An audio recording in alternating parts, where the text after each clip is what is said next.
Lorsque Salomon accède au trône d'Israël, c'était un homme fragile, mais à qui Dieu a donné sagesse et intelligence. Je pense que c'est la sagesse, c'est le charisme de Salomon qui l'a maintenu sur le trône. Même si nous ne sommes pas intelligents selon ce monde, même si nous n'avons pas fait l'université, même si nous n'avons pas d'argent, mais si Dieu nous appelle, il nous équipe, quels que soient les vents, nous resterons dans le ministère. Mais si Dieu ne nous a pas appelés, si ce sont des hommes qui nous ont appelés, lorsque les vents arrivent, ça nous balayait. Salomon a été combattu, mais sa sagesse et son intelligence l'a maintenu sur le trône. Beaucoup de gens, lorsqu'ils parlent de Salomon, ils les méprisent. Homme à plusieurs femmes, et 1000 femmes. Non, c'est pas ça le contexte. Salomon, un humain ne peut pas se marier à 1000 femmes. Mais c'est une vérité historique, biblique, c'est vrai. Il en a eu 1000. Mais ce sont des stratégies politiques. Parce que quand David meurt, il lui laisse le trône. Il laisse un pays encerclé par des ennemis. David, lorsqu'il meurt, il laisse Israël sous lui, dominant une dizaine d'États. C'était un État colonial, où il y avait des révoltes à tout moment.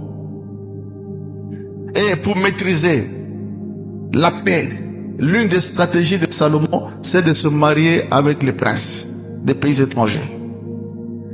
Ces multiples mariages sont des stratégies, ce ne sont pas des désirs de la chair. Ce sont des stratégies politiques. En réalité, il n'avait qu'une seule femme à qui il avait construit la maison de Milo, qui était à côté du temple de Jérusalem. Vous voyez, les textes historiques, lorsqu'ils parlent du temple de Jérusalem bâti par Salomon, en même temps, ils parlent de la maison de Salomon qu'il avait bâtie à sa femme, son unique femme, la princesse d'Égypte. Mais les textes historiques ne sont pas précis sur ces femmes-là, ces multiples femmes, où est-ce qu'ils habitaient, les maisons étaient construites où, parce qu'en réalité, il n'avait que sa femme. Mais la stratégie politique voudrait qu'il ait des femmes partout. Un humain ne peut pas avoir autant de femmes. Je voulais que quand tu pêches sur ça, ne présente pas ce saint homme de Dieu comme une personne à 1000 femmes de façon ordinaire. Un humain ne peut pas être comme ça. Tu connais 1000, c'est pas 100, mais 1000. Même 100 là, est-ce qu'un homme peut avoir 100 femmes? Même 10 là, au Coran de Rénine.